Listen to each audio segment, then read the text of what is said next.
The Mario Brothers and plumbing's a game. We're not like the others who get all the fame. When your sink is in trouble, you could call us on the double. We're faster than the others, you'll be hooked on the brothers.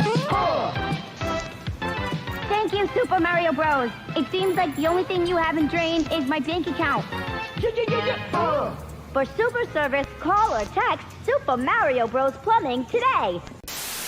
Hello, my name's Tommy, and I am delighted to welcome you to Podcast Assemble. The Super Mario Bros. Movie has reportedly crossed the $1 billion mark at the global box office, making it the highest grossing video game movie of all time. And it's certainly a movie. We actually talked about it over on our podcast, Podcast Assemble, where we just streaked past 100 episodes ourselves. Check it out, I'll link the episode below. Now, the Super Mario Bros. Movie is chocked full of references, allusions, and callbacks to the expanded Mario universe. Just don't scratch beneath the surface too much, or you might find a prime example of Hollywood's fixation on nostalgia baiting to create trailer-ready moments rather than plot substance. But let's not focus on that. This movie, it's a bit of fun, innit? So today we're counting down the top 10 most Mario moments in the global phenomenon. Let's go. At number 10, now where better to begin than the beginning? At the start of the movie, Mario and Luigi have branched out on their own, creating their own plumbing business. It's small businesses that are the lifeblood of the economy, you know. And when they get the call for their first ever job, their van doesn't quite share the same enthusiasm the brothers do to get moving. So the brothers decide to parkour through Brooklyn to make it on time. But at Keno's, in a blink and you'll miss it moment, and in what appears to be a regular old patch of city street, we can see a very specific color arrangement of street signs, paint cans, and even a flagpole, which strongly hint at this being a direct reference to none other than World 1-1 on the OG level of the Mustachio Menace's adventures from the 1985 Mario Bros. Movie. God, that game was hard as a kid. Now at number 9, despite the Super Mario Bros. Movie raking in enough gold coins at the global box office to immediately greenlight a sequel, the film isn't without its controversies. With a star-studded voice cast in tow, the choice to have Chris Pratt voice the titular hero went down about as well as a lead balloon with some of the fans. However, the voice we most associate with a video game adaptation of Mario, Chris Martinet, does get his chance to shine in the film. Though he doesn't voice his most iconic role, Martinet does voice Mario and Luigi's father, for which he took the opportunity to deliver a tonally gruff characterization of a Brooklyn resident. And interestingly, one which is more in line with how he originally intended to play the video game character. Hello, I'm Mario. Let's make a pizza pie together. You go get some sausage. I'm gonna get some spaghetti. We put spaghetti in the sausage and... If you like that reference, why not drop us a like and subscribe to call back to stay up to date with all of our geek content. At number 8, what would a Mario Bros. Movie be without a Mario Kart reference? I mean, it is all over the trailers. After Mario and Peach win Kong's trust along with their army, the new formed supergroup must dash back to the Mushroom Kingdom to defend it from the imminent arrival of Bowser and the destruction he brings. To do so, the team must do their best Fast and Furious impressions. And we're treated to a callback to the classic Mario Kart build-your-own kart screen in a scene brimming with callbacks. You'll recognize not only the classic game setup, but callbacks to various arcade versions as well. The use of a slot machine for our heroes to choose their car parts is a direct visual reference to Mario Kart 7, with a number of the car parts being callouts to 7 and even 8. My partner always plays as Toad, but the movie version seems way cooler than he does in the games. Number 7. When being sucked into the parallel universe, Mario and Luigi are separated, with Luigi ended up in the Darklands, which is exactly like it sounds. Here, he inevitably is captured and taken to Bowser. There's gotta be a way out of here. There's no escape. The only hope is the sweet relief from death. Whoa! Oh, you've got to be kidding me!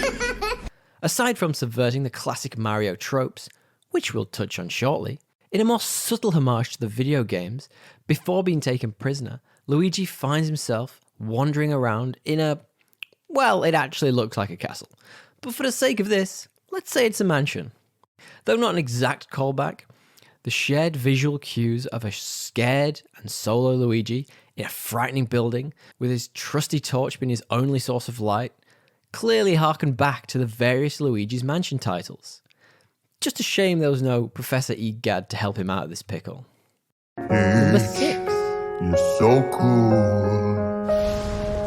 And with my star, we're gonna rule. Now, the games have moved on a lot since the early days of leaning heavily on the damsel in distress cliche, but it could have been very, very easy for the movie to fall back on those very tropes.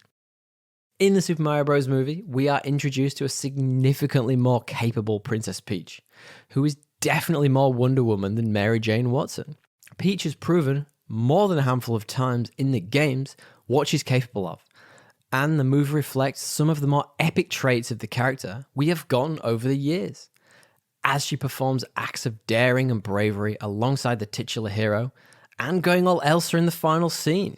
Though as we are talking about references, these are in abundance too, with her stylish flagpole dismount during her training course being a direct callback to her signature floating ability, which, well, you know, by now you'll guess it's from the games and stuff. At number 5. Now, we've barely talked about the Mushroom Kingdom, which has an eye-watering amount of blink and you'll miss it moments calling to retro video games and pop culture. And there are some super niche references in there too. As Mario is being frog-marched by Toad up to the palace, they walk by a number of shops. Within the blur of storefronts is one which the keenest Mario fans are likely to notice. As Mario struggles through the crowd, in the background is a store called Crazy Caps. Its purple and yellow colour scheme will likely set eagle-eyed gamers' nostalgia radars whirring, specifically those who played Super Mario Odyssey. In the game, our hero visits Crazy Cap stores to buy new outfits and power-ups, which help him navigate the various trials along his adventure. But if that's there before Mario arrives, does that imply that the mild-mannered Toads were using the power caps for some nefarious purposes before his arrival? Food for thought. Number 4. Now, on our aforementioned Podcast Assemble, we discussed in some depth the music of the movie. Admittedly not our strong point, though me and my co-host DL, we were split on the soundtrack, but we both loved the score. By far one of the most unique ways to deliver references to the various gaming titles, the score created by Brian Tyler was done so in collaboration with tenured Mario games composer Koji Kondo. The score takes elements from the games and combines it with a more modern feeling musical score to perfectly align the movies and the tone of the plot beats, referencing small details from the games, such as Bowser's laugh.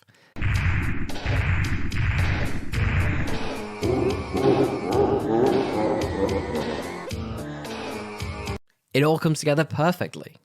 For our number 3, Yoshi is a faithful sidekick, all-around cutie pie, and absolute abomination in the 1993 Bob Hoskins starring Super Mario Bros. Film. If you don't know, you gotta go and check that out. It's weird. Mario's faithful steed was conspicuously missing from the movie with no direct reference to the character, to the dismay of some fans.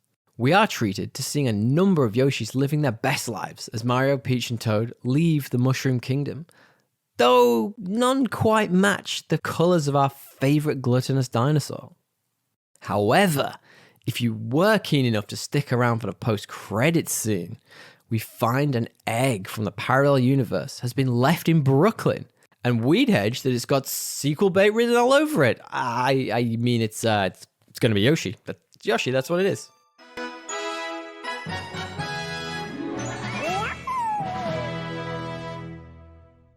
Number 2. Rainbow Road is notorious as one of the hardest tracks in the series. Hell, I'd say even all video games. I can't tell you how bloody annoying it is to be running the perfect lap on the N64 version, and the slightest oversight means you go careering over the edge, losing at least 4 spots in the process. And the movie has a lot of fun capturing the madness that is Rainbow Road in the scene where the Koopa army are ambushing Mario, Peach, and the Kongs. In a delightful homage to one of the few moments of respite on the hellish course, the movie sees Mario take a shortcut, doing so to divert the Koopa general away from the princess, calling back to the in-game section of the track where you seemingly jump over the edge to your doom. But if you get it just right, you land on the far side of the track, basically allowing you to skip a large section of the course and annoying the heck out of your friends. It is priceless. And at number 1, as I mentioned up top, the movie is in many ways an excuse to cash in on squishing as many I recognize that moments into a feature film as possible. On top of the ones we've already listed here, we're kind of cheating with our number 1 spot, as there are so many references. This could have been a top 20 list. But in all seriousness, it is the little, more subtle references that did it for us in the Super Mario Bros. Movie, such as there being a Jumpman arcade in the pizzeria, and Jumpman was Mario before Mario was even Mario. When Mario makes it to Peach's castle, and the toad guarding the entrance says, "The princess is in another castle," gave us Vietnam-style flashbacks to every time we finished a level, and the princess is in another damn castle. Wait, I did. Our princess, though, is in another castle. Another example is Bowser's white tuxedo, mirroring the one he wore in Mario Odyssey. And finally, the wealth of Mario sound effects brought in from the game all make this a delightfully nostalgic trip down memory lane. But what we want to know is, what do you think? Did we miss your favorite reference? Let us know in the comments below. We love it when you keep it civil. And while you're there, feel free to drop us a like, share, and subscribe. Linked below is our website, www.podcastassemble.com, where you can find all of our podcasts from Podcast Assemble, and so much more. Why not join us for more geek content? Thanks for popping by, guys. Tally ho!